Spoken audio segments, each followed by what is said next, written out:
我們繼續講《傷寒論》，今天講項降。頸呢是脖子的前面，項呢是脖子的後面。那降呢是一個通假字，通僵硬的僵。項降啊，就是後脖子的僵硬酸痛。日本漢方也有一個詞肩凝，好像就是肩凝固了一樣。為什麼日本漢方叫肩凝不叫項降啊？也是有道理的。就後脖子最表層的肌肉叫斜方肌。這塊肌肉很大，它是一個打斜的四方形，那在後面看是一個菱形，所以叫斜方肌嘛。那麼斜方肌的覆蓋面積啊超大，它從上面的顱底啊一直到下面12胸椎的棘突啊，那左右呢它又覆蓋我們的锁骨肩峰，所以這塊肌肉啊一有問題，那人的整個後脖子啊、後背啊、肩膀啊都會不舒服。那後脖子的問題啊，大家就想到頸椎病。那很多人就會去找外科、疼痛科或者軟組織專科去看哦，那治療效果也是因人而異啦。所以我們今天要談更深層的問題，脖子不舒服一定是脖子問題嗎？我們說每個身體啊，它都有自己的特點，這是由人的人格跟情感狀態來決定的。那情緒呢，在身體表層，身體呢表達着我們的情緒。斜方肌啊，又被稱為情緒肌。當我們有壓力、緊張、害怕、焦慮的時候啊，這塊肌肉就會緊繃，肩膀就會聳起來，讓別人知道我們現在有情緒，不要惹我們。看起來高大上。對，還有一種說法就是說，肩膀聳起来，人的形體看起来更高大、強壯，可以嚇到敵人。體型放大策略。以前看那個貓和老鼠，那個貓每次都是。对，就是貓咪打架的時候就是也會炸毛，毛豎起来啊。那聳肩自然會縮脖子嘛。生物學上啊，它是為了保護重要的部位，颈動脈、氣管。那人類啊，在遠古時期遇到危險，人體就會啟動交感興奮模式啊 ，fight or flight， 就會引起斜方肌緊張，那人也會炸毛。一個人長期的情緒痕跡啊，其實在你肩膀的姿勢跟形狀都是可以看得出來。那麼這個危險啊，也包括心理主觀上的威脅啊，比方說現在我們在工作生活當中啊。很多人會主觀的把其他人當成老虎獅子，認為他們會搶我們資源嘛，損害我們的利益。所以現代人啊，心理的敵人，沒有安全感，容易害怕、緊張、焦慮，有攻擊性是吧？競爭嘛。對，更麻煩的是啊，你害怕你是有對象的，你怕蛇，對吧？但是你焦慮就沒有對象，就胡思亂想、妄念不動，自我轟炸、自我攻擊。所以現代頸椎病為什麼那麼嚴重？情緒是根源啊！待那2個月，是吧？然後從一開始第一天來的到最後一天來的，病人都是差不多。我還以為他們一般針灸治療可能1個月、2個月是正常嘛。那一問常客都是可能幾年就根本就沒好啦。就是痛一下就再來，然後針灸還會維持可能4天、5天的效果，那沒有效果他又再來。我們現在這個時代嘛，就是心理疾病的時代，爆發。那我們長期帶着那些負面的情緒，那斜方肌持續緊繃，就會壓迫底下的血管，對吧？那加重肌肉的缺血缺氧，久了就會引起肌肉硬化，失去正常的彈性，是不是特別硬了？很多人一觸診很硬，跟石頭一樣。再嚴重的話，就是生理曲度的改變，肌肉筋膜連着頸椎，是吧？那肌肉硬化以後，它也會拉扯那個頸椎嘛。那久了，頸椎的生理曲度就改變。所以有的人上醫院一拍片，发现被植了，甚至反弓了。那還有大家拍片啊，還看到骨刺，白花花的一片。骨刺怎麼來的？頸椎變直以後啊，頸椎之間的壓力就會增加，那頭部的重量全部壓在那個頸椎上。那人體為了保持頭部平衡，就會多加幾條柱子來維持嘛，所以就會引起骨質增生。拍片的時候就好像雪花那樣啊。對，那是加強裝置啊。對，很多小小的骨刺。對，那骨刺一旦長出來啊，就很容易會壓迫到脖子周圍的神經啊、重要的血管啊，所以就會引起長期疼痛，還會引起腦供血不足。所以大家如果只想去按摩推拿一下，或者正骨調節，這樣就能治好啊，其實是很難的。給他說的個概念啊，那如果我們1個星期去按摩推拿，最多3次。對啊。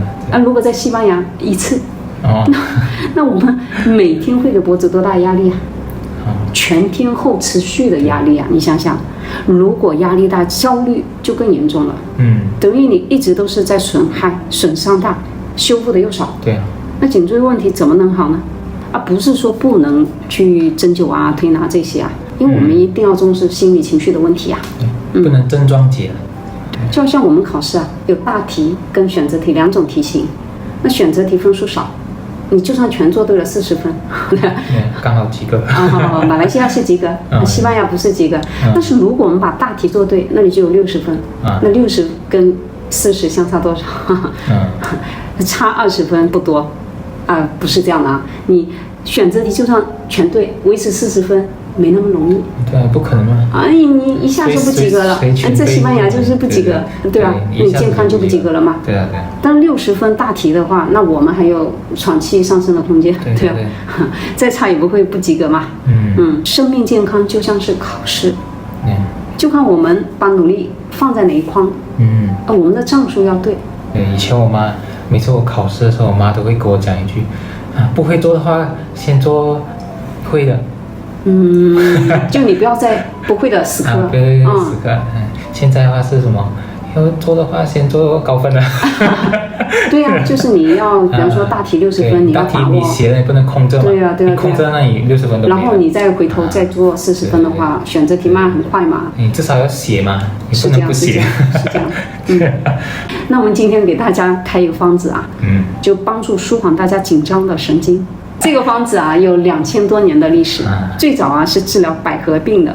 《金匱要略》裡面記載：意欲食，腹不能食，腸默然，欲臥不能臥，欲行不能行。飲食或有美食，或有不用聞食嗅時，如寒無寒，如熱無熱，口苦，小便赤，諸藥不能治。得藥則具吐裡，如有神靈者，身形如何？其脈微碩。講的啊，就是病人常常精神恍惚，有時想吃東西，過一下又不想吃，想要睡又睡不好，三心兩意啊。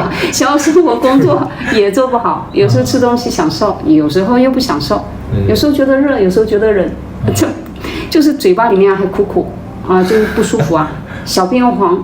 這種病人最麻煩了。吃什麼藥都沒有用，更年期的。怎麼搞都不行。那為什麼呢？百合病其實就是心理病。對，他自己得不合，百不合。其實不是說身體感染了，人就是很不安、很焦慮。對。各種軀體症狀就是很作。這叫身心疾病。心跳還加快。對吧？所以說脈碩嘛。思慮煩惱很多的人啊，就會這樣。我們叫虛熱。就你沒有發炎，沒有感染，但是你自己在那邊燒。更年期、絕經期也是。仲景啊，就開出藥方就2味藥，百合跟地黃。生地跟百合呢都是甜甜的，很好喝。百合5到10片，生地10克左右就行，拿來煮或者放保溫杯裡面泡了。喝這個藥啊，大便會有改變，比較黑。像漆一樣，對，不用擔心，其實是那個地黃的天然色素被染了。大家喝四物湯應該也會這樣。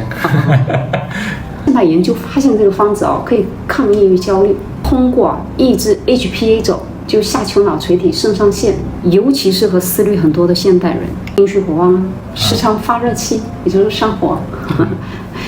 這個方子還可以減肥，改善口臭，幫助排便，所以是非常多維的保健方。那虛熱的人嘴巴都臭，熱氣很大，是自己在燒，好像他自己的那個齒輪很快轉，都要燒壞了。所以其實也適合就是讀書考試青少年上班族老年人都可以用那除了喝的，大家還可以用嗅的。人類的嗅覺非常特殊，因為視覺、聽覺你都是要經過大腦的中轉站丘腦過濾，但是嗅覺分子呢可以直達大腦的情感與記憶中心，它是唯一一個，真的厲害，可以直接刺激你的杏仁核。對芳香氣味它本質上就是可以調節自主神經系統，能夠降低心率跟血壓。老祖宗幾千年前其實就玩透了，最早的甲骨文裡面就有記載，什麼熏療什麼艾針對長沙馬王堆裡面還有出土香囊。裡面還裝有肉桂佩蘭辛夷就這種芳香類的中藥啦。那至於選什麼呢？因人而異啦，因為每個人對香臭的認知不太一樣。我覺得香的，你覺得臭？沒有啦，只要是屁大家都覺得是臭的。OK。有人說是每人香屁嗎？沒有啊。可以閉上你的嘴。最重要這個味道可以讓你放鬆，適合你的。像榴蓮這樣嘛。大家的就是很兩面性對，極端，喜歡吃的喜歡就很喜歡，不喜歡就很不喜歡。那像我們其實用的最多是陳皮，對，陳皮。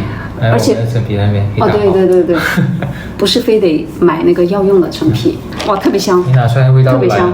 我們平常吃橙子、橘子留下來的啊，曬乾、晾乾後就可以用。那我們工作累的時候嗅一下，就馬上提神醒腦，可以舒緩你神經。那像我上次前2天嘛，就胃不舒服，我就嗅。效果特別好，你像噁心啊，馬上就好，特別好。不能婦女孕吐可不可以用？嗅了會不會好？很奇怪，我覺得現做的這種比買的那種陳皮更適合做分享，更濃烈。對。而且這個它味道外面不香啊，你一剪一下，哇，裡面更香。對，所以大家也可以參考啦，對吧？香。好，今天的視頻啊就到這裡。如果喜歡我們的視頻呢，可以按讚訂閱，把影片分享出去。歡迎留言，我們下次再見。